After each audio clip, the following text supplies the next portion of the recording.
প্রকৃত অর্থ হচ্ছে যে মিলন।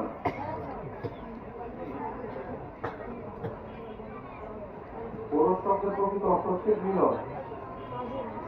মিলন কিসের মিলন? শুধু এই মিলনটা অলিয়া উলিয়াদের ক্ষেত্রেই প্রযোজ্য। আমরা সাধারণ মানুষ যদিও কাজ করি, মৃত্যু বলি আমরা, সে মারা গেছে, সে মরে গেছে, আউলিয়াদের ক্ষেত্রে আমরা ওরস বলি। ওরসের কারণ হচ্ছে মিলন। মিলন মানে হচ্ছে যে প্রভুর সাথে অলিয়া উলিয়ারা মিলিত হয়ে যায়। এই কারণে আমরা বলছি ওরসকে মিলন মেলা বলি। তো এই ওরস একটা আনুষ্ঠানিকতা। আমরা যতই আনুষ্ঠানিকতা যা কিছু করি না কেন, এই ওরস করে যদি কেউ মনে করে যে সে আল্লাহকে খুশি করতে পেরেছে বা এই ওরস করে কেউ জান্নাত পাবে, এটা মূলত ভুল চিন্তা ভাবনা। ওরস করে কেউ জান্নাত পায় না, ওরস করে কেউ আল্লাহর সান্নিধ্য পায় না। ওরস মোবারক ওলিয়া উলিয়াদের স্মরণে করা হয় আল্লাহকে এবং যার উদ্দেশ্যে করা হয় তাকে খুশি করার জন্য। তার উদ্দেশ্যে আমাদের কতটুকু প্রেম তার প্রতি আমাদের আছে সেই বিষয়টাই তারা দেখে। যেটা তাদেরকে আল্লাহর ওলিয়া উলিয়াদের যদি আমরা খুশি করতে পারি তাহলে আল্লাহ তাআলাকে খুশি করা হয়ে যায়। আর আল্লাহ তাআলা যদি খুশি হয়ে যায় তাহলে জান্নাতে প্রবেশ করতে বাধা কম। তাহলে এটা করে জান্নাত পাওয়া যায় না। আবার ওলিয়া উলিয়াদের খুশি করতে পারলে এরই মাধ্যমে আবার আমরা জান্নাত পেতে পারি। তো এই ওরসের মাধ্যমে আমরা প্রত্যেক ওলিয়া উলিয়ার নামে তাদের যে প্রবাদ দিবসটা, তারা যে সময় তাদের দেহত্যাগ করে সেই দিন তারিখটা আমরা নির্দিষ্ট করে ওরস মোবারক উদযাপন করি। সেই নির্দিষ্ট দিনটা ঠিক রেখে আমরা ওরস মোবারক উদযাপন করি। সেই দিনটাকে তার প্রভুর সাথে মিলিত হয়। কারণ আল্লাহর ওলিয়া উলিয়াদের মৃত্যু নাই। কোরআনে বলছে আলা ইন্নাল ওলিয়া আল্লাহ লা ইয়ামুত, আল্লাহর ওলিদের মৃত্যু নাই, বরং তারা জীবিত এবং আল্লাহর তরফ থেকে জীবিকা প্রাপ্ত, প্রাপ্ত। তো আমরা হয়তো আমাদের এই কর্মসূচি আমরা দেখতে পারি না, বুঝতে পারি না, আমাদের সেই চোখ হয়। আল্লাহ তো বলছে যে তোমরা কেন দেখো না আমরা তোমার সাহায্যের চেয়ে নিকটে আছি। তাহলে আল্লাহ তাআলা বলতেছে যে তোমরা কেন দেখো না আমরা তোমার সাহায্যের চেয়ে নিকটে আছি। তাহলে আল্লাহকে দেখা যায়। তাহলে আমরা যেহেতু দেখি না তাহলে এটা আমাদের চোখের দোষ। আর যারা দেখছে তারা হচ্ছে ওলিয়া উলিয়া রাজপুত আফজাল খান। যেমন আমার মুর্শিদ কেবলা হযরত মাওলানা শাহসুফি মাহমুদ মোহাম্মদ শরীফ ছিলেন। উনি দেখেছে অনুভব করেছে এবং তিনি স্বয়ং তার সাথে মিটাই। আল্লাহ তাআলা আমাদেরকে একমাত্র সৃষ্টি করেছে এর উদ্দেশ্য যে তার সাথে মিশা যাওয়ার জন্য। আল্লাহ তাআলা আমাদেরকে মূলত সৃষ্টি করেছে তার সাথে মিশা যাওয়ার জন্য। আমরা অনেকে বলি যে আল্লাহ তাআলা জিন এবং ইনসানকে সৃষ্টি করেছে তার ইবাদত করার জন্য। বলি কোরআনে আছে ওমা খালাকতুল জিন্না ওয়াল ইনসা ইল্লা লিয়াবুদুন। আল্লাহ তাআলা জিন এবং ইনসানকে সৃষ্টি করতে একমাত্র আল্লাহর ইবাদত করার জন্য। আমরা এটা করে পাই, কিন্তু বাস্তবতায় আল্লাহর গভীরতা, আল্লাহর চাওয়াটা আরো ভিন্ন। আল্লাহর সেই চাওয়াটা হচ্ছে খুব মূল্যবান। আল্লাহ চায় যে তার বান্দাগণ তার মতো হয়ে যাও, তার বন্ধু হয়ে যাও, তার সাথে মিলিত হয়ে যাও। আল্লাহ চাওয়াটা আরো খুব গভীর, আল্লাহর প্রেমটা খুব গভীর। আল্লাহ এত প্রেম ভালোবাসা আমাদের মানুষকে করে বিধেয় আমরা পৃথিবীতে আছি। আমরা কত ভুল, কত পাপ, কত কিছু করি। আজকে আমাদের সামনে কেউ অন্যায় করলে আমরা তাকে সাথে সাথে প্রতিবাদ করি, কিন্তু আমরা কত অন্যায় অবিচার করি, কিন্তু প্রভু কিন্তু আমাদের প্রতি নিয়তই ক্ষমা করে দিচ্ছে। কারণ কি আমাদেরকে সে অনেক অনেক অনেক পরিমাণে ভালোবাসে। একজন মা তার সন্তানকে সবচেয়ে বেশি ভালোবাসে, তাকে ভালো কেউ বেশি বাসে না। কিন্তু তার চাইতো হাজার হাজার হাজার হাজার কোটি কোটি গুণ বেশি প্রভু তার বান্দাকে ভালোবাসে। মা বাবাও কিন্তু সন্তানকে মাঝে মাঝে ভুল ভ্রান্তি করলে শাসন করে, বিভিন্নভাবে মা বাবাও ক্ষেত্রে শাসন করে। কিন্তু আমরা যে ভুল ভ্রান্তি করি, প্রভু কিন্তু আমাদের সেই শাসনটা করে না। প্রভু আমাদের কতটা ভালোবাসে, একমাত্র আমাদেরকে সৃষ্টি করেছে তার জাত পাকের সাথে মিশা যাওয়ার জন্য। একমাত্র এটার উদ্দেশ্যে আল্লাহ তাআলা আমাদেরকে সৃষ্টি করেছে। অথচ আমরা ভিন্ন এক পথে অবলম্বন করি। আল্লাহ বলছে তোমরা আমার দিকে আসো, আমরা পরিবারের দিকে যেতেছি, সামনে লাগান, সামনে সামনে বাবার দিকে যেতেছি, দাদার দিকে যেতেছি, আমরা আমাদের দুনিয়ার দিকে যেতে হবে। কিন্তু আমাদের যেমন আমাদের রাসূল পাক সাল্লাল্লাহু আলাইহি ওয়াসাল্লাম উনি যেমন প্রভুর দিকে ধাবিত হয়েছেন, উনি ওনার জীবন কথায় ওনার জন্মের আগে তার বাবা মারা গেছে, সে ত্যাগ করেছে। তার জন্ম হওয়ার 5 বছর বা 4 বছর পর তার মা ইন্তেকাল করেছে। তার পরিবারের সবাই নৃশংসভাবে বিভিন্নভাবে হত্যা হয়েছে, বিভিন্নভাবে নিপীড়িত হয়েছে। তার অনেক ছেলে সন্তান মৃত্যুবরণ করেছে তার চোখের সামনে। এগুলোকে আমরা করি। উনি এভাবে সকল পরিস্থিতি দেয়, সারা বিশ্ব, সারা মাখলুকাত তার নামে জিকির করে। প্রত্যেক 5 ওয়াক্ত নামাজের মধ্যে আযানের মধ্যে ওনার নাম আছে। আশহাদু আন্না মুহাম্মাদুর রাসূলুল্লাহ আযানে আছে, নামাজে আছে, প্রত্যেক জায়গায় আমাদের রাসূলের নাম আছে। এবং আমাদের রাসূল আকরাম সাল্লাল্লাহু আলাইহি ওয়াসাল্লামের দুরূদ এমন এক দুরূদ,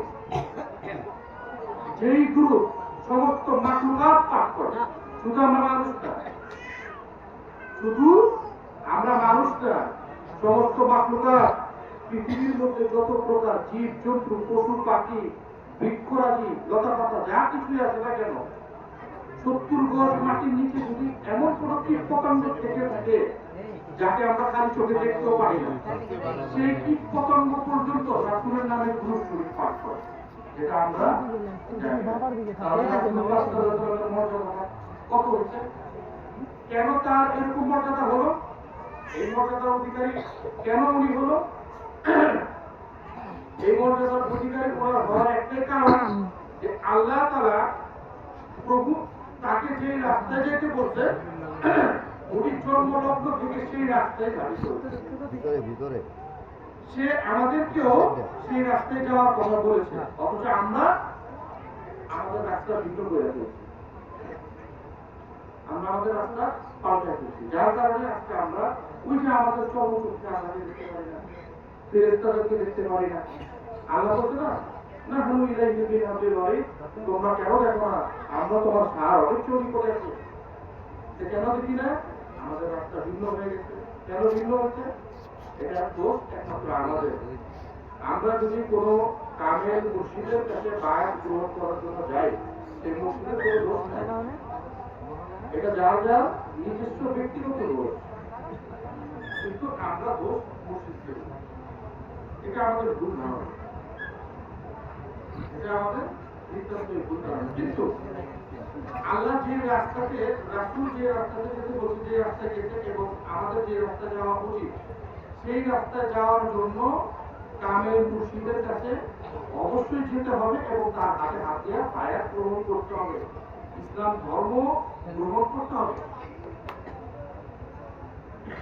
একজন কামেল ওলি, একজন কামেল পীরের হাতে হাতে বায়াত হওয়া মানে স্বয়ং রাসূলের কাছে বায়াত হওয়া, আর রাসূলের কাছে বায়াত হওয়া মানে স্বয়ং প্রভুর কাছে বায়াত হওয়া।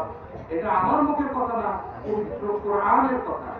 সূরা ফাতিহার 10 নম্বর আয়াতের মধ্যে আছে, ইন্নাল্লাযীনা ইউবাইয়ুনাকা ইন্নামা ইউবাইয়ুনাল্লাহ ইয়াদাল্লাহু ফাওকা আইদিহিম। হে রাসূল, আপনি লোকের হাতে হাত দিয়া ইসলাম ধর্ম গ্রহণ করা, আপনি যাদেরকে হাতে হাত দিয়ে ইসলাম ধর্ম গ্রহণ করাইতেছেন, ওই হাত রাসূল আপনার হাত না, ওই হাতের মধ্যে আমি আল্লাহর হাত আছে। তার মানে কি, যারা কাদের মুর্শিদের হাতে হাত দিয়ে বায়াত গ্রহণ করে, তারা ওই মুর্শিদের কাছে বায়াত গ্রহণ করবে না, স্বয়ং প্রভুর কাছে বায়াত গ্রহণ করবে। বেশ তার দায়িত্ব নেওয়ার জন্য কি আছে? স্বয়ং প্রভু আছে। তো প্রভু কিভাবে চলতে বলছে, যে ওইভাবে কি আমরা চলি?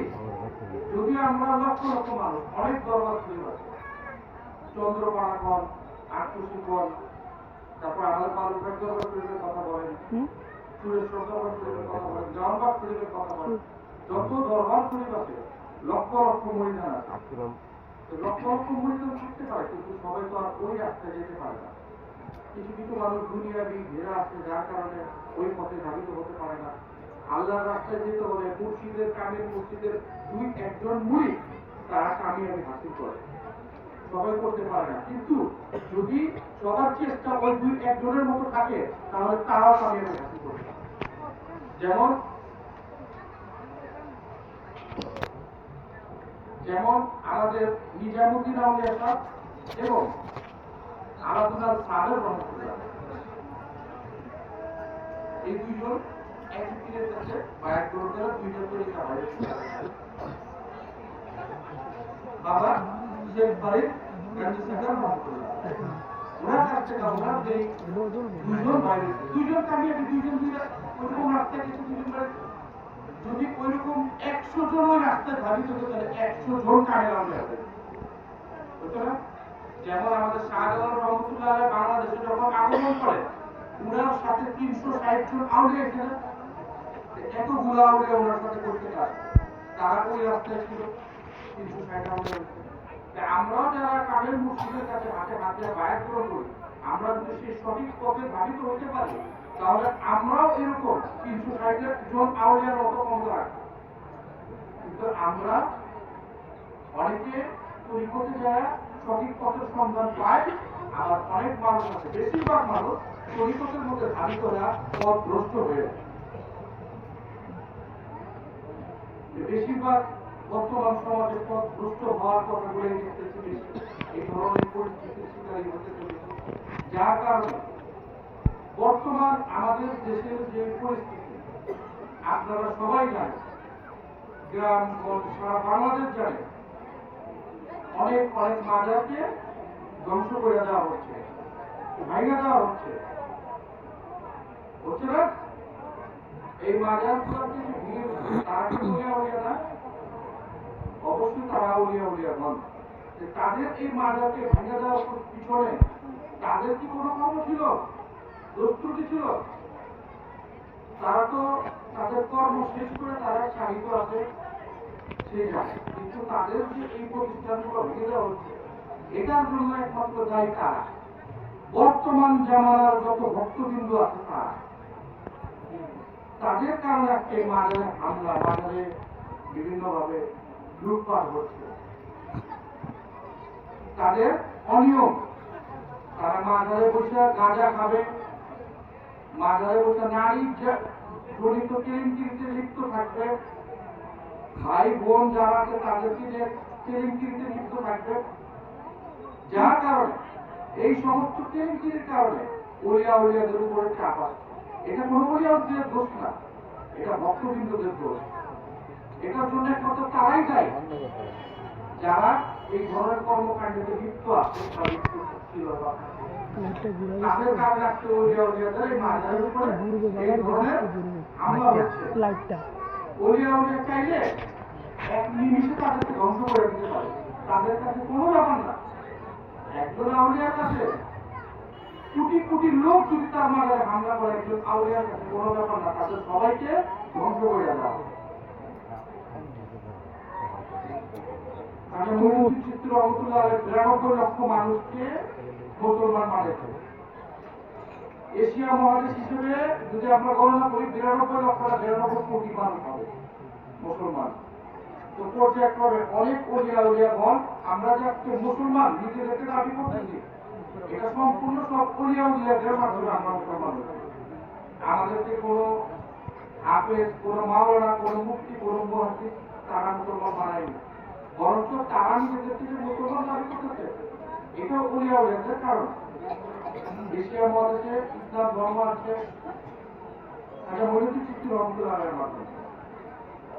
এশিয়া মহাদেশ শুধু আমাদের বাংলাদেশ না, ভারত, পাকিস্তান, শ্রীলঙ্কা সবকিছু এশিয়া মহাদেশ।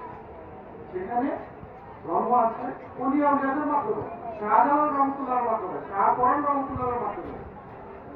যত জায়গায় দেখবেন যত উলিয়া উলিয়া গাছ কুতুবগণ আছে তারাই ইসলাম ধর্ম আনছে, তাদের মাধ্যমে আমরা ইসলাম পাচ্ছি। ইসলাম হচ্ছে একটা শান্তির ধর্ম, যে ধর্মের মধ্যে কোনো অশান্তি থাকবে না, যেখানে চিরস্থায়ী শান্তি। আপনার দ্বারা যদি কোনো মানুষের কোনো ক্ষতি না হয়, তাহলে আল্লাহ তাআলা আপনাকে কোন দিক থেকে সাজা দেবে দেখাতে পারবেন? আপনি বলবেন যে আপনি নামাজ পড়েন না, সালাত কায়েম করেন না, আপনি তো দুর্যোগী হয়ে যাবেন। এমন কোনো কথা আছে যে নামাজ না পড়লে দুর্যোগে তাকে নিক্ষেপ করা হয়? কোরআন, হাদিস, দলিল, দস্তাবেজ যেখানেই বলেন না কেন, পেকাবা তো অনেক কিছু আছে। নামাজ পড়ে আপনি জান্নাত পাইবেন, আর সেই নামাজটা আপনি প্রকৃত নামাজ, প্রকৃত সমাজ হতে হবে। আপনি আজকে নামাজ রোজা করে মসজিদ থেকে বাইরে হওয়া করে সম্পদ উজ্জ্বল করতেছেন, অপরকে গালি দিতেছেন, মানুষকে নিরীহভাবে নির্যাতন করতেছেন, তাহলে আপনি কি সেই সারা কোনো কাজে আসবে না। কিন্তু আপনি নামাজ পড়েন না, মানুষকে ভালোবাসেন, আপনার দ্বারা কোনো মানুষের কোনো ক্ষতি হয়নি, কোনো মানুষ আপনাকে মন্দ করে না, সব মানুষের আপনি উপকার করছেন, আল্লাহ তাআলা আপনাকে সাজাটা দিল কোন জায়গায়? সাজা দেওয়ার কোনো জায়গা আছে? তাহলে মুখ্য বিষয় ইবাদত কোন দিকে না? মুখ্য বিষয় হচ্ছে মানবতা, মানুষত্ব। যেটা মানুষত্ব যদি আমাদের ভিতরে না থাকে, তাহলে আমরা কখনো প্রভুকে হাসিল করতে পারবো না। আমাদের ভিতরে সেই মানবতাকে থাকতে হবে।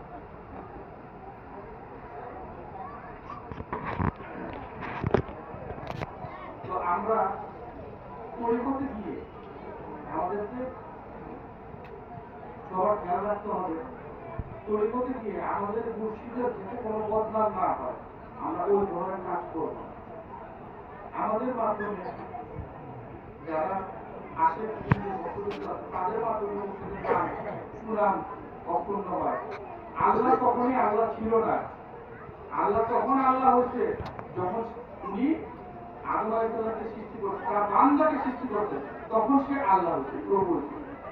পীর তখন সে পীর ছিল না, পীর তখন সে হচ্ছে যখন সে বায়াত গ্রহণ করেছে, মুরিদ করেছে, তখন সে পীর হচ্ছে। মা বাবা কখনো মা বাবা ছিল না, মা বাবা তখন মা বাবা হয়েছে যতক্ষণ না পর্যন্ত সে তার সন্তানকে জন্ম। এরকম এই সন্তানের মাধ্যমে, পীরের মাধ্যমে, ওলিয়া উলিয়ার মাধ্যমে, সন্তান, পীর, ওলিয়া উলিয়া, উনাদের মাধ্যমে পীরকে মানুষ চিনবে। আমি কতটা মানবতা, কতটা মহৎ, সেটা নির্ভর করবে অন্য ধর্মের প্রতি আমার আচার আচরণ দেখে।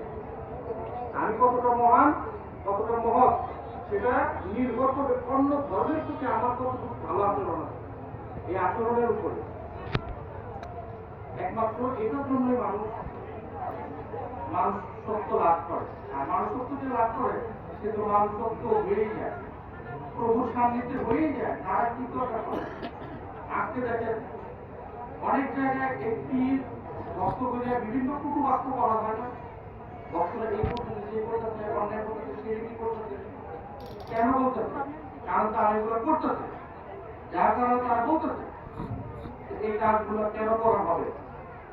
আজকে এই কাজগুলো যদি বন্ধ করে দেওয়া হয়, তারা যদি সঠিক পথে পরিচালিত হয়, তাদের ভিতরে যদি সুন্দর আদব কায়দা সৃষ্টি হয়, তাদের আদব দেখে বলবে যে বাইরের লোকই জিজ্ঞেস করবে সে কোন দরবারের লোক, কোন দরবারের লোক, তাকে দিয়ে তার পীরকে চিনবে। মানুষের মানুষত্ব দিয়ে তার পীরকে চিনবে, ভক্তকে দিয়ে পীরকে চিনবে, পীরকে দিয়ে ভক্তকে চিনবে না। প্রত্যেকটা ভক্তের এমন মহৎ উদার হতে হয় যাতে পীরের মাথা সবসময় উঁচু থাকে। আর আমরা কি করছি, আমাদের পীরকে এতটাই নিচু করে দিয়েছি যে তাদের আস্থাটা পর্যন্ত ভেঙে দেওয়ার পরিকল্পনা করছি। এটার জন্য কারা দেয়? আমরা নিজেরা দেয়। এটার জন্য অন্য কাউকে দোষারোপ করা যাবে না, অন্য কাউকে দোষারোপ করা যাবে না। এখন পরিবারের বিষয়ে এই কথাগুলো বললাম, মাজার ভেঙে দিচ্ছে, এই করছে সেই করছে, অনেক কথা বললাম। এখন তাদের ক্ষমতা সম্পর্কে বলি। তারা যে তাদের মাজারটা ভেঙে দেওয়া হলো, যদি কোটি মানুষও থাকে ওলিয়াদের এক সেকেন্ডের ব্যাপার তাদেরকে ধ্বংস করা। কিন্তু পূর্বে থেকে বর্তমান পর্যন্ত ওলিয়াগণ কখনো মানুষের উপরে এই ধরনের হামলা করেন না। এখনো যারা পীর মাশায়েখগণ যারা আছে তাদের ভক্তদেরকে হুকুম দেয়নি যে তোমরা তাদেরকে প্রতিহত করো, কারণ শান্তির বাণী, শান্তির ধর্ম ওলিয়াগণ নিয়ে আসছে, এখানে অশান্তি করা যাবে না। হযরত ইমাম হোসেন আলাইহিস সালাম কারবালার ময়দানে যিনি তার সপরিবারে নিজেকে বিসর্জন দেওয়ার মাধ্যমে ইসলাম ধর্মকে কায়েম করেছে, তার বিসর্জনের মাধ্যমে কি হয়েছে? ইসলাম ধর্ম কায়েম হয়েছে। সে কি করছে? তার মনে তো কি করছে? ইমাম হোসেন কি পানির জন্য মারা গেছে কারবালার ময়দানে? না।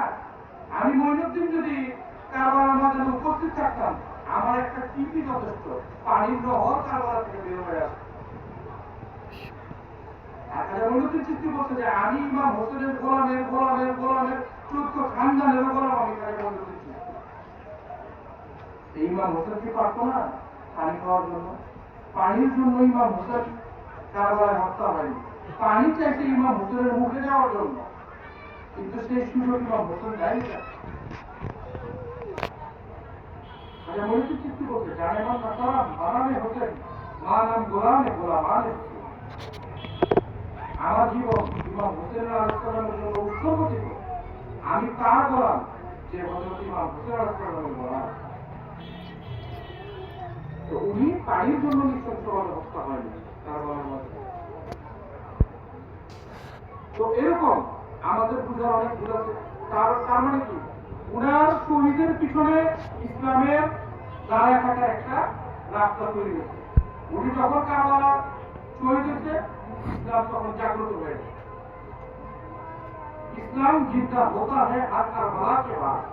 কারবালা হচ্ছে ইমাম হোসেন আলাইহিস সালামের ইসলাম জাগ্রত হয়েছে।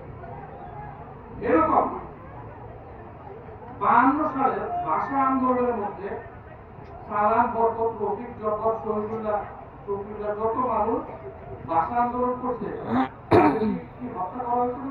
পুলিশের গুলিতে তারা নিহত হয়েছিল। পুলিশের গুলিতে নিহত হওয়ার আগে কি ভাষা কি প্রতিষ্ঠিত হচ্ছে? ভাষা প্রতিষ্ঠিত হচ্ছে। তারা যখন শহীদ হয়েছে, সালাম, বরকত, রফিক, জব্বার, শহীদুল্লাহ শহীদ মিনার থেকে মিছিল বের করছিল, রাষ্ট্রভাষা বাংলা চাই জানিত। তারা যখন শহীদ হয়েছে, তারপরে তাদের শহীদের পরে রাষ্ট্রভাষা বাংলা হিসেবে স্বীকৃতি পাইছে। পাইছে না? রাষ্ট্রভাষা বাংলা হিসেবে স্বীকৃতি পাইছে, এমন ভাবে স্বীকৃতি পাইছে যে তাকে বলা হয় ইন্টারন্যাশনাল মাদার ল্যাঙ্গুয়েজ ডে। কি 21শে ফেব্রুয়ারি আন্তর্জাতিক মাতৃভাষা দিবস। মানে কি, সেটা শুধু বাংলাদেশে পালন করা হয় না, সমগ্র বিশ্বে পালন করা হয়। আমাদের এই 21শে ফেব্রুয়ারি ভাষা আন্দোলন সমগ্র বিশ্বে পালন করা। 21শে ফেব্রুয়ারি ইন্টারন্যাশনাল মাদার ল্যাঙ্গুয়েজ ডে, আন্তর্জাতিক মাতৃভাষা। শহীদের রক্তের বিনিময়ে ভাষা আছে না? কোটা আন্দোলনের ছাত্ররা যে কোটা নিয়ে যে ছাত্ররা এত মিছিল মিটিং, এত মানববন্ধন, এত কিছু করছে, কোটা কি পাইছে? পাইনি। আবু সাহিদ যখন শহীদ হলো, আবু সাহিদের শহীদের পর প্রধানমন্ত্রী শেখ হাসিনা কোটার দাবি পাই না, নিল না? তার শহীদের পর, ছাত্রদের শহীদের পর, অনেক ছাত্র ইন্তেকাল করার পর তাদের জান বিসর্জন দেওয়ার পরে কোটা পাচ্ছে নাকি? তাহলে তাদের নিজেদেরকে বিসর্জন দেওয়ার মাধ্যমে একটা জিনিস প্রতিষ্ঠিত হয়েছে। এরকম ইসলাম হযরত ইমাম হোসেন আলাইহিস সালাম শহীদের প্রতিষ্ঠিত করেছে। এরকম আমাদের বড় বড় এই যে পীর ফকির ওলিয়া উলিয়া গাউসুফিগণ আছে, তারাও নিজেদেরকে এইভাবে বিসর্জন দেওয়ার মাধ্যমে ইসলামকে প্রতিষ্ঠিত করছে। এই বিসর্জনের মাধ্যমে মানুষ দেখতে পাবে এক সমাজের হক আর বাতিল করতে, এক সময় মানুষ এটা বুঝতে পারবে। তো বর্তমানে যে পরিস্থিতি চলতেছে সেটার জন্য দায়ী একমাত্র আমরা। আমাদেরকে লক্ষ্য করতে হবে, আমাদেরকে সুন্দর থাকতে হবে, যাতে কোন প্রকার শরীয়ত লঙ্ঘন, কোন প্রকার পর্দা ভঙ্গ, এই ধরনের কোন কর্মকাণ্ড না হয়। কোন তরিকার মধ্যে নাই যে নারী পুরুষ একসাথে থাকবে, ভাই বোন একসাথে থাকবে, তারা গলা মিলবে বা তারা একে অপরকে টাচ করবে, হাত ধরবে, যে কোনো বিষয় বর্তমান তরিকতের মধ্যে যা করছে, এটা কোন তরিকতের হাদিস দলিল কোরআন কোনটার ভিতরে নাই এই ধরনের কর্মকাণ্ড। পীর ভাই পীর বোনকে ধরবে, কোনদিনও না। সে পুরুষ সে পুরুষই, সে নারী নারী, তার ভিতরে যদি কোনো ভাব ভঙ্গি থাকে সেটা তার বন্ধের সাথে সে প্রকাশ করবে। নারী পুরুষ উভয় তো বায়াত গ্রহণ করে, পুরুষ বায়াত গ্রহণ করে, নারী আর পুরুষ উভয় বায়াত গ্রহণ করে। এই কারণে নারীরা নারীদের ভাব তাদের বন্ধের কাছে প্রকাশ করে, পুরুষরা পুরুষদের ভাব তাদের মধ্যে প্রকাশ করে, তাদের ভাইদের মধ্যে প্রকাশ করে। এই সমস্ত কর্মকাণ্ডের মধ্যে যে বিশৃঙ্খলা গুলো হইতেছে, আমি সবকিছু ভাঙিয়ে বলতে চাইতেছি না, আপনারা হয়তো আমার কথার মাধ্যমে অনেক কিছু আপনারা বুঝতেছেন। যেখানেই দেখবেন এই ধরনের অবস্থা আছে, ভাই বোনদের সাথে অন্য ধরনের সম্পর্ক, ভাই বোনদের সাথে মানে গভীর সম্পর্ক, একসাথে থাকা, বসা, উঠা, চলাফেরা করা বা কাজ করা, এটা সম্পূর্ণ শরীয়ত লঙ্ঘনকারী কাজ এবং তরিকত লঙ্ঘনকারী কাজ। তরিকত এটা এক্সেপশনাল না। আমরা তরিকতে যাওয়ার কারণ কেন কেন আমরা তরিকতে যাই, কেন আমরা তরিকতে যাবো না, কারণটা কি? নামাজ, রোজা, হজ, যাকাত, নামাজ বেহেশতের চাবি, নামাজ পড়লে বেহেশত পাবো আমরা, কেন আমরা তরিকতে যাবো? কি দরকার আমাদের তরিকতে যাওয়া? নামাজ রোজা করলে তো আমরা পারি, হুজুর আসলে সবাই আমার বই আছে, সূরা করবো, নামাজ শিখবো, শিখে আমরা নামাজ করবো, তরিকতে কেন যাবো? তরিকতে যাওয়ার একমাত্র একটাই উদ্দেশ্য, নিজের নফসকে কন্ট্রোল করার জন্য তরিকতে যেতে হবে। আমার ভিতরে যে খান্নাস নামক যে বস্তুটা আছে সেটাকে পরিবর্তন করার জন্য আমরা তরিকতে যাব। সেটা মসজিদ থেকে হবে না, মসজিদের নামাজের মাধ্যমে, কামেল পীরের হাতে হাতে বায়াত গ্রহণ করার মাধ্যমে তার নফস যদি পরিষ্কার থাকে, সেও তার মুরিদকে তার নফস পরিষ্কার করার রাস্তা দেখিয়ে দিতে পারে। এই কারণে আমাদেরকে তরিকতে যেতে হবে। আর নফস যখন পরিষ্কার হয়ে যাবে তখন আল্লাহ পাওয়ার রাস্তা সুগম হয়ে যাবে, তখন আল্লাহর রাস্তায় আমরা ধাবিত হতে পারবো, অন্যথায় আমরা পারবো না। অথচ আমরা এখন কি করি, আমরা তরিকতের মধ্যে ঢুকার পরে আমাদের নফসকে আরো তরতাজা করে ফেলি, আমাদের নফস আরো তরতাজা জাগ্রত হয়ে যায়। এর ফলে কি হয়, এরপর আমার নিজেরও ক্ষতি হয়, তরিকতের বদনাম হয়, ওলিয়া উলিয়াদের বদনাম হয়, আমাদের কারণে ওলিয়া উলিয়াদের বদনাম হয়। সমস্ত দেশের মধ্যে, বিশ্বের মধ্যে ধর্ম, ইসলাম, শান্তি কার আছে? ওলিয়া উলিয়া গাউসুফিগণ আছে। তারা শান্তির বাণী প্রচার করছে যে তোমরা শান্তিতে থাকো, তোমরা কারোর সাথে কারো হানাহানি মারামারি করো না, শান্তি ভঙ্গ করো না। তো আমরা কি করি? শান্তি ভঙ্গ করি, অশান্তি সৃষ্টি করি, অরাজকতা করি, নফসকে কন্ট্রোল করতে পারি না। রাসূল পাক সাল্লাল্লাহু আলাইহি ওয়াসাল্লামের সব যুদ্ধ জয়ী হওয়ার পর তার এক সাহাবাকে বলছে যে আমাদের সমস্ত যুদ্ধ শেষ, আমরা তো এখন ইসলাম প্রতিষ্ঠিত করছি। তখন রাসূল পাক সাল্লাল্লাহু আলাইহি ওয়াসাল্লামকে এক সাহাবা জিজ্ঞেস করছে যে হে রাসূল, আমাদের ইসলাম তো প্রতিষ্ঠিত হয়ে গেছে, সব যুদ্ধ শেষ, এখন দিন প্রতিষ্ঠিত হয়ে গেছে, এখন তো আর আমাদের কোনো কাজ নাই। তখন রাসূল পাক সাল্লাল্লাহু আলাইহি ওয়াসাল্লাম বলছে না, তোমরা সব যুদ্ধ পরিপূর্ণভাবে শেষ করতে পারোনি, আমাদের একটা জিহাদ বাকি আছে, সেই জিহাদটা হচ্ছে জিহাদে আকবর। তখন সাহাবা বলল কি বলে এটা, এত বড় বড় বদরের যুদ্ধ, খন্দকের যুদ্ধ আমরা করলাম, আর আরেকটা জিহাদ বাকি আছে যেটা জিহাদে আকবর, মানে সবচেয়ে বড় জিহাদ। হে রাসূল, এটা কোন জিহাদ? তখন বলছে তোমাদের নফসের সাথে তোমাদের জিহাদ। তখন সে জিজ্ঞেস করে নফসের সাথে কোন জিহাদ?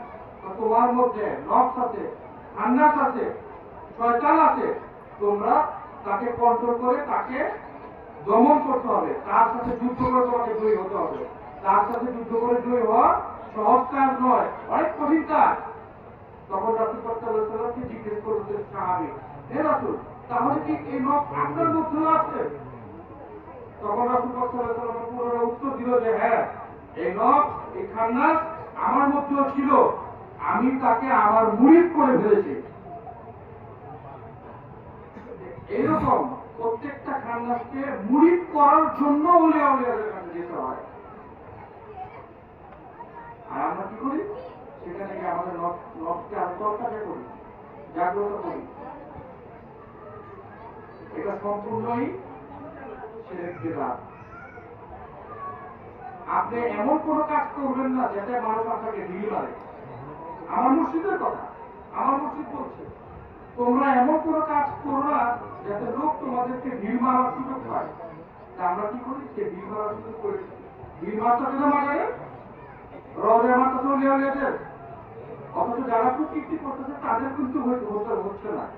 যে ওলিয়া উলিয়াগণ পূর্বে থেকে নিজেদেরকে বিসর্জন করে দিয়ে আসছে, বর্তমানে তারা মাটিতে সাহিত্য অবস্থায় নিজেদেরকে বিসর্জন করতেছে। তার মানে কি? তারা সারা জীবনই বিসর্জনের মধ্যে আছে। মাটির ভিতরে থাকা অবস্থা হচ্ছে তারা নিজেদেরকে বিসর্জন দিচ্ছে। এই হচ্ছে ওলিয়া উলিয়াগণ, যারা মাটির নিচে থেকেও নিজেদেরকে বিসর্জন করে।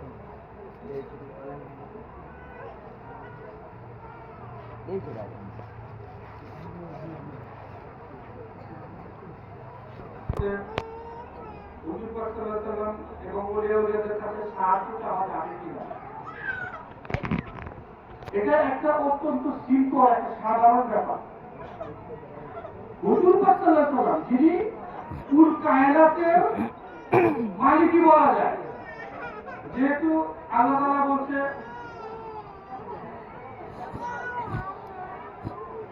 আমি আপনাকে রহমত স্বরূপ পৃথিবীতে প্রেরণ করেছি, ওমা আরসালনাকা ইল্লা রাহমাতুল লিল আলামিন। হে রাসূল, আমি আপনাকে রহমতের মালিক হিসেবে পৃথিবীতে প্রেরণ করেছি। সিম্পল ব্যাপার। সমস্ত মাখলুকাতের রহমতের মালিক হিসেবে রাসূলকে প্রেরণ করা হয়েছে। ওলিয়া উলিয়াদের সেম, তারা তাদের অংশ।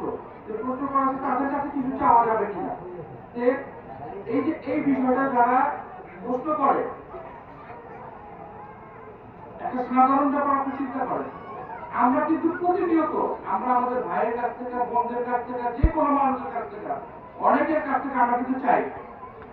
আমাদের টাকার অভাব হলে, আমাদের পয়সার অভাব হলে, আমাদের বিভিন্ন জিনিসের অভাব হলে আমরা কিন্তু তাদের কাছ থেকে আমরা আশা করি, তাদের কাছ থেকে চাই।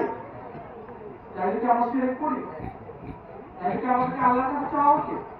ভাই বোন বা আমাদের আত্মীয় স্বজন তাদের কাছ থেকে কেন চাইতে পারি না? আত্মীয় স্বজন, পাড়া প্রতিবেশী, তারা সাধারণ মানুষ, তাদের কাছ থেকে যদি আমরা চাইতে পারি, তাদের কাছ থেকে যদি আমরা চাইতে পারি, তাহলে ওলিয়া উলিয়াগণ অনেক ঊর্ধ্বে, যারা আল্লাহর সাথে স্বয়ং কানেক্টেড, আল্লাহর বন্ধু যারা, তাদের কাছে কি চাইলে কি কোনো ক্ষতি আছে? তারা স্বয়ং আল্লাহর কাছে চাইনা দিতে পারে।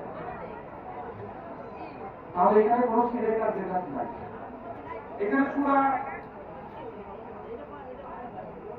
কাহফ আছে, সূরা বনী ইসরাঈলের মধ্যে আছে। সূরা কাহফের 9 নম্বর আর বনী ইসরাঈলের 80 নম্বর আয়াতের মধ্যে আল্লাহ তাআলা সূরা ফাত্তার 9 নম্বর আর 80 নম্বর আছে বনী ইসরাঈল। তো আল্লাহ তাআলা রাসূলকে বলেছে যে, বান্দাদের উদ্দেশ্য করে বলছে যে, বান্দাগণ তোমরা রাসূলকে সহযোগিতা করো, সাহায্য করো। তাকে কি বলছে? প্রভু রাসূলকে সহযোগিতা করার জন্য বলতেছে আল্লাহ কোরআনের মধ্যে, তোমরা তো রাসূলকে সহায়তা করো, সাহায্য করো। কিসের জন্য সাহায্য করো? খাওয়া দাওয়ার জন্য ওনার বড় অভাব ছিল না। সাহায্য করো দিন প্রতিষ্ঠা করার জন্য। কিভাবে তার সাথে থাকবা, কিভাবে সে তোমাদেরকে লোকদেরকে এনে ইসলাম ধর্ম গ্রহণ করাবে, কিভাবে তোমাদেরকে দিনের দিক দেখাবে, এই সমস্ত বিষয় সহায়তা করো। সহায়তা মানে কি? তাকে যারা বাধা দিবে তাদেরকে তোমরা প্রতিহত করে তোমরা রাসূলের পাশে গিয়ে দাঁড়াও, এই ধরনের সহায়তার কথা বলছি। তোমরা রাসূলকে সহায়তা করো। রাসূল যখন প্রতিষ্ঠিত হয়ে গেছে, আমরা রাসূলকে সহায়তা করছি। রাসূল যখন প্রতিষ্ঠিত হয়ে গেছে, তাহলে আমরা কি রাসূলকে বলতে পারি না, হে রাসূল, এখন আমরা অনেক বিপদ আছি, আপনি আমাদেরকে সহায়তা করেন। আল্লাহর কাছে বলেন যাতে আমাদেরকে, আল্লাহ আমাদের দিকে তাকায়, আমাদেরকে সহানুভূতি দেয়, আমাদের দিকে তাকায়, আমাদের প্রতি করুণা করে। রাসূলের কথা কি আল্লাহ শুনবে না? নিঃসন্দেহে রাসূল সাল্লাল্লাহু আলাইহি ওয়াসাল্লাম আল্লাহ শুনবে। আল্লাহ তাআলা আজও পর্যন্ত রাসূলের কোনো কথা মাটিতে ফেলতে দেয়নি। আল্লাহ বলছে, আমার রাসূল, আমি তাকে ভালোবাসি, তার সাথে মেলাজ করেছি, তার সাথে সাক্ষাৎ করছি। রাসূল আমার বন্ধু, রাসূল আমার প্রিয় হাবিব, রাসূল আমার প্রিয়। আল্লাহ এই ধরনের শব্দ রাসূলের নামে বলছে। রাসূল কিন্তু আল্লাহকে বন্ধু বলেনি, আল্লাহ স্বয়ং রাসূলকে বন্ধু বলেছে। রাসূল আল্লাহকে বন্ধু বলেনি, আল্লাহ বলছে রাসূল আমার বন্ধু। সে কতটা ভালোবাসে, আল্লাহ বলছে, হ্যাঁ আমার বন্ধু, আমি আপনাকে এতটা ভালোবাসি, এতটা ভালোবাসি, আমি আপনাকে দিনের শুরুতেই আমি আপনাকে রাখলাম, দিনের শুরুতেই আমি আমার রাসূলকে রাখলাম। আল্লাহ বলছে দিনের শুরুটা আমরা ফজরের নামাজ দিয়ে আরম্ভ করি। ফজরের নামাজ আমাদের পড়তে গেলে সর্বপ্রথম আমাদের 2 রাকাত সুন্নত নামাজ পড়তে হয়। কেন? আল্লাহ তো সর্বশক্তিমান, মহাজ্ঞানী, মহামানব, আল্লাহ মহান, উনি তো ফরজ দিয়ে আরম্ভ করতে পারতো, কিন্তু না, দিনের শুরুটাই উনি রাসূলকে দিয়ে করেছে। ফজরের নামাজের মধ্যে 2 রাকাত সুন্নত নামাজ পড়ার পর তারপরে 2 রাকাত ফরজ নামাজ পড়তে হয়। তাহলে কি আল্লাহর ভালোবাসার প্রমাণ এখানে পাওয়া যায়। এরকম প্রত্যেক জায়গায় আল্লাহ তাআলা রাসূলকে সম্মান দিয়েছে। ইয়া আইয়ুহাল মুজাম্মিল, ইয়া আইয়ুহাল মুদাসসির, ইয়াসিন, ইয়া শব্দ তার জন্য ব্যবহার করতে আমাদের আল্লাহ পাক। তো তাদের কাছে চাওয়া যাবে না, অনেকে চাবো কাদের কাছে? উসিলা ছাড়া তো কোনো কিছু পাওয়া যায় না, উসিলা ছাড়া কোনো কিছু পাওয়া যায় না। যেখানে আল্লাহ স্বয়ং উসিলা অন্বেষণ করে, আর আমরা তো মানুষ, আল্লাহ যেখানে উসিলা নিতে, মানুষের কি উসিলা লাগবে না আল্লাহকে পাওয়ার জন্য? আল্লাহ নিজেকে পরিচিত করার জন্য উসিলা করছে। আল্লাহ কিন্তু পড়তে আপনার সামনে কয়নি যে আমি আল্লাহ আমাকে মানুষ হয়ে গেলাম, হয়েছে কারণ হয়নি। আল্লাহ নিজেকে উসিলা করছে, কারা করছে? জিবরাইল আলাইহিস সালামকে। জিবরাইল আলাইহিস সালামের মাধ্যমে রাসূলের সাথে কথোপকথন হয়েছে। কোরআন করছে উসিলা, কোরআনের মাধ্যমে আমরা আল্লাহকে পাইছি, রাসূলের মাধ্যমে আমরা আল্লাহকে পাইছি। আল্লাহ যেখানে নিজে উসিলা করছে, আমরা কি আল্লাহকে পাইতে হলে কি উসিলা ছাড়া কি পাবো কখনো? কোনোদিনও না। উসিলা কারা? যারা আল্লাহকে পাইছে তাদের কাছে যেতে হবে আমাদেরকে। যারা আল্লাহকে পায়নি তাদের কাছে গেলে আমরা সারা জীবনও থাকলে কখনো আল্লাহকে পাবো না। একজন ভণ্ডর কাছে গেলে আপনি কখনো আল্লাহকে পাবেন না। আল্লাহকে পাইতে হলে সঠিক কামের পীরের কাছে যেতে হবে। যিনি আল্লাহকে পাইছে সেই আপনাকে দেখা দিতে পারবে আল্লাহর রাস্তা এইভাবে যেতে হবে, তোমার এইভাবে। অনেকে যদি মনে করেন যে আমি পীরের হাতে পায়ে গ্রহণ করছি, পীর আমাকে পার করে নিয়ে যাবে, এত সহজ কথা না। আপনি কি এমন কাজটা করে বলেছেন যে পীর আপনাকে হাতে ধরে পার করে নিব? এত সহজ? তাহলে আপনার কর্ম কোথায়? পীর ইচ্ছা করলে পারে আপনাকে পার এক নিমিষে পারে। একজন হাফেজ সাহেব, কামেল ভালো হাফেজ সাহেব 7 জনকে বেহেশতের নিচে নিয়ে যেতে পারে জরুরিতে। একজন মাওলানা সাহেব 10 জনকে নিয়ে যেতে পারে। একজন ওলিয়া শত শত হাজার হাজার মানুষকে নিয়ে যেতে পারে, যাদের উপরে দোজখ ওয়াজিব হয়ে গেছে সেই সমস্ত ব্যক্তিকে। কামেল ওলি, কামেল পীর, তার কাছে যখন আপনারা যাবেন আপনাদেরকে তারা রাস্তা দেখা দিব। আমি এই রাস্তা দিয়ে আল্লাহকে পাইছি, তুমি ওই রাস্তা যাও। যখন ইহদিনাস সিরাতাল মুস্তাকিম, সিরাতাল মুস্তাকিমের পথে যেতে হবে। যে সিরাতাল মুস্তাকিমের পথে গিয়ে আস্তে আস্তে আস্তে আস্তে সে রাস্তা দেখা দেবো। এইভাবে এইভাবে যাও, এইভাবে এইভাবে করো, সাধন করো, ধ্যান করো, ভোজন করো, খাওয়া বিরত করো, বিভিন্ন অধিকার মাধ্যমে ওই রাস্তা দেখা দেবো। এইভাবে এইভাবে গিয়ে তারপর আল্লাহকে পাওয়া যাবে। উনি হাতে ধরে আল্লাহকে পাওয়া যাবে। হ্যাঁ, ওই রাস্তা যাওয়ার মাঝখানে যদি আমরা ডাইনবাম কাইট হয়ে পড়ে যাই, তখন সাথে সাথে আমাদের পীর সাহেব, আমাদের সাহেব আমাদেরকে সাথে সাথে ধরবে। যখন একটা শিশু বাচ্চাকে যখন আমরা আঁকা শিখাই, তখন কিন্তু তার ধরে ধরে আঁকা শিখে না, মাঝে মাঝে ছাইড়া দেয় যে তুমি সুন্দরভাবে হাঁটো। তো হাঁটতে হাঁটতে যখন পড়ে যেতে চায় তখন সাথে সাথে আমরা ধরি, পড়তে দেই না। এরকম সেম পীর বাসায় গণ তাদের যে ভক্তবৃন্দ আছে তাদেরকে পড়ে যাওয়ার সময় ধরে, কিন্তু হাঁটাটা তারই শিখতে হবে, তাকে শিখিয়ে দিবে না, হাঁটতে তারই হবে। এরকম যার যার কর্মের ফল তার তার ভোগ করতে হবে। আপনি খারাপ কাজ করে গোপনে পাপ করে আপনি পুণ্যের আশা করবেন, মুড়ি ভবেন পীরের কাছে কামেল, আপনার পাপ মোচন হয়ে যাবে, এত সহজ কথা নয়। প্রাথমিক অবস্থায় হয়তো আপনার পাহাড় পরিমাণ অজর পাপ আপনার মিটে গেছে পারে বায়াত হওয়ার সাথে সাথে, কিন্তু বায়াত হওয়ার পর যদি আপনি কোনো গুণা করেন তাহলে এটার কোনো মাপ আপনার নিয়ে আসবে, এটার জন্য আপনার সাজা ভোগ করতেই হবে। এই বিষয়গুলো আপনাদের খেয়াল রাখতে হবে।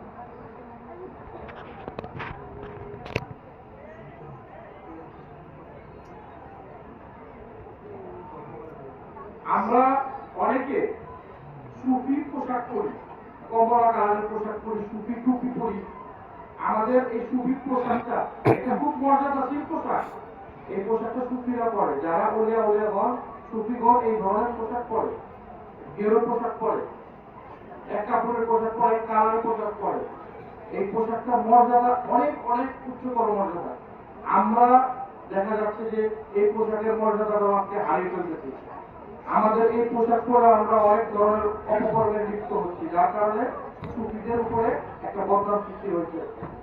একটা কথা মনে রাখবেন, এই সুফি পোশাক পরে অন্যায় কাজ তো দূরের কথা, ধূমপানটা পর্যন্ত করা যাবে না, সিগারেটটা পর্যন্ত খাওয়া যাবে না এই সুফি পোশাক যদি পরা থাকে গায়ে।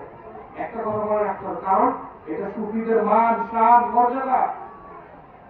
এটা পরে আপনি ধূমপান করতে পারবেন না। আপনি কোরআন হাতে নিয়ে কি মদ খেতে পারবেন? পারবেন না। সুফিদের পোশাক তো এরকম মর্যাদাশীল পোশাক, এটা পরে আপনারা অন্তত পক্ষে ধূমপানও করতে পারবেন না। এটার একটা মর্যাদা দেন। এই ধরনের কর্মকাণ্ড যারা আজকাল প্রতিনিয়ত চায়ের দোকানে বা যেখানে বিভিন্ন জায়গায় হচ্ছে, এই সমস্ত কারণে আমাদের সুফিদের বদনাম হচ্ছে, যার কারণে বাজারের মধ্যে হামলা হচ্ছে। সম্পূর্ণ প্রত্যেকটা বিষয়ের জন্য আমরা নিজেরাই যাই, এটার জন্য অন্য কারো দোষ নাই, ওলিয়া উলিয়াদের কোনো দোষ নাই, তারা স্বয়ং ভূ। আমরা ল্যাংটার বাজারে যাবো, ট্রলার নিয়ে গেছি ল্যাংটার বাজারে, আমাদের ট্রলার ডুবে গেছে। তারপরে আমরাও মুক্তির কাছে যাবো, সুরেশ্বর দরবার শরীফে যাবো, আমাদের ট্রলার ডুবে গেছে গা। আমরা চন্দ্রপাড়ায় যাবো, আমাদের ট্রলার ডুবে গরু টরু সব ছাগল পড়ে গেছে গা। এখন সাধারণ মানুষ কি করবে? এরা পীরের মরি, পীরের উদ্দেশ্যে যেতেছে, তাহলে এদের ট্রলার ডুবে কেমনে? পীর কি বাঁচাতে পারে না? তাদের তো চোখ নাই, তারা দেখতে পারে না, কিন্তু তাদের ট্রলার তো পীরেই হাত দিয়ে ডুবে দিচ্ছে। যার কাছে যেতেছে সেই তো হাত দিয়ে ট্রলার ডুবাই দিচ্ছে। কেন ডুবাই দিচ্ছে? এখানে পীরের কথাটা ইচ্ছা করছে, পীরের কথাটা এখানে ইচ্ছা করছে, কিন্তু তারা কি করতেছে? সেখানে গিয়ে অন্যায় করতেছে না ন্যায় কাজ করতেছে। এখন আপনি ট্রলারে গরু নিচ্ছেন, ছাগল নিচ্ছেন, সবকিছু দিচ্ছেন, ওখানে গাঞ্জা আসর বলছেন, গাঞ্জা গাঞ্জা খাচ্ছেন, তাস খেলতেছেন, অথচ তবারকের জন্য আপনি একটা মহিষ নিচ্ছেন তাদের উদ্দেশ্যে, যেটা মানুষের নিয়োগ করে খেয়ে তাদের বিভিন্ন রোগ বালার থেকে তারা সাফা পায়। অথচ ওলিয়া ওলিয়া কি সেই টলার রাখবে? ল্যাংটা কি সেই টলার রাখবে? যেই যেই তবারক খেয়ে মানুষের রোগ বালা মুসিবত দূর হয়ে যায়, সেই তবারক নিয়ে যদি আপনারা টলারে বসে এই ধরনের গাঁজা আসর বসায় কাজ খেয়ে আপনারা করেন, সেই টলার তো ল্যাংটা স্বয়ং ডুবে দিবে, চন্দ্রপাড়া পিসটা স্বয়ং ডুবে দিবে। কিন্তু আমরা কি হিসাবে চলছি? এটা কি হিসাবে? পিসটা নিজে ডুবে যায়, ওনার কোনো দোষ নাই, উনি ন্যায় বিচার আপনারা। ওনারা ওনাদের ভক্তকেও ছাড় দেয় না, যত বড় ভক্ত থাক তাদেরকে সহ ডুবে যায়, অন্যায় করবার কোনো ছাড় নাই। আজকে হোক বা 5 বছর পর হোক, বান্দারপুরি বলেন, চন্দ্রপাড়া বলেন, আটচল্লিশ বলেন, যত পীর মাসের বলেন না কেন, তাদের যেরকম সুনাম আছে তাদের সেরকম বদনাম আছে। সুনামের জন্য পীর যেটা করে গেছে সেটার জন্য তাদের সুনামটা রয়ে গেছে, আর বদনাম যতটুকু হইতেছে সেটার জন্য ভক্তবিন্দুরা নিয়ে যায়। সেই বদনাম তারা কামায় যায়নি, সেই বদনাম ভক্তবিন্দুরার কারণে হচ্ছে।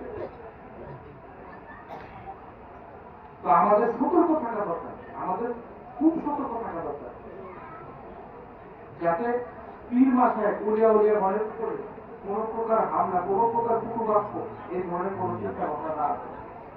কথা বলে তো সারা রাত পার হয়ে যাবে, খাতে এখন পর্যন্ত হয়নি, তবে সংক্ষিপ্ত কাজে দেবো। আপনারা সবাই খাতের জন্য প্রস্তুতি দেন।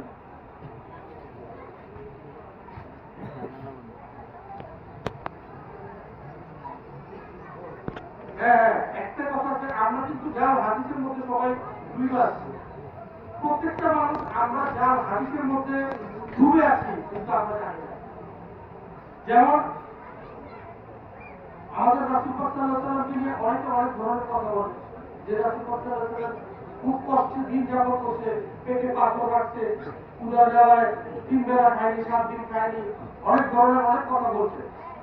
তো এগুলো নিতান্ত জাল। রাসূল কখনো গরিব ছিল না, তার বাস্তবিক ছিল। তাদের মধ্যে বাস্তবিক ছিল, যার শত শত ছাগল থাকে, যার শত শত গরু থাকে, যার শত শত উট থাকে, যার শত শত দম্বা ভেড়া থাকে, যার ঘরে, সে কি কখনো না খেয়ে থাকতে পারে? অনেকে বলে রাসূল গরু চড়াইতো না, গরু চড়াইতো না, মহিষ চড়াইতো না, তার ঘোড়া ছিল, গরু ছিল, ছাগল ছিল, ভেড়া ছিল, শত শত ছিল, খামার ছিল, খেজুরের বাগান ছিল। বলে রাসূল পেটে পাথর যে রাখতো, না খেয়ে থাকতো, এই ধরনের মিথ্যা কথা। যার ভক্ত ওসমান গনি ছিল, যার সম্পদের চাবির জন্য 6টা উট বহর করে নিয়ে যেত, শুধু সম্পদের চাবি নেওয়ার জন্য 6টা উট লাগতো। যার এরকম ভক্তবৃন্দ ছিল, ভক্তর সামনে কি ঠিক কিনা খেয়ে থাকতে পারে কোন ভক্ত? দেয় ভক্তের এত সম্পদ। ওসমান গনি যিনি শ্রেষ্ঠ ধনী ছিল, খাদিজাতুল কুবরা ওনার ওয়াইফ, ওই জামানার শ্রেষ্ঠ বিজনেসম্যান ব্যবসায়ী ছিল,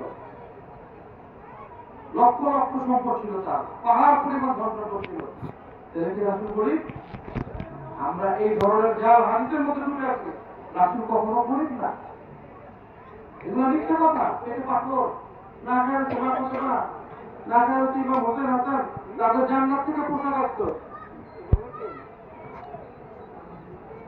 হ্যাঁ, এগুলো সব মিথ্যা কথা। তারা কোনো কষ্ট পায়নি। বাদশাহিত্ব ছাড়া কখনো আউলিয়াত্ব পাওয়া যায় না। যত বড় অলিয়া উলিয়া গাউস দেখবেন, তারা একজন রাজার ঘরানার বাদশাহিত্ব থেকে আসে। তারা তাদের রাজকীয় সিংহাসন ত্যাগ করে তারপরে আল্লাহর রাস্তায় হাজির হয়েছে, তারপর সব তারা অলিয়া উলিয়া গাউস বসে পড়ে, অন্যথায় তারা বসে পারতে পারে। তো আর বেশি কিছু বলে সময় নষ্ট করবো না, কারণ আমাদের অনেক প্রোগ্রাম রয়ে গেছে, কাজে রয়েছে। সংক্ষিপ্ত আকারে ফাঁকে শেষ করে দিচ্ছি। সবাই ফাঁকে মনোযোগ দেন।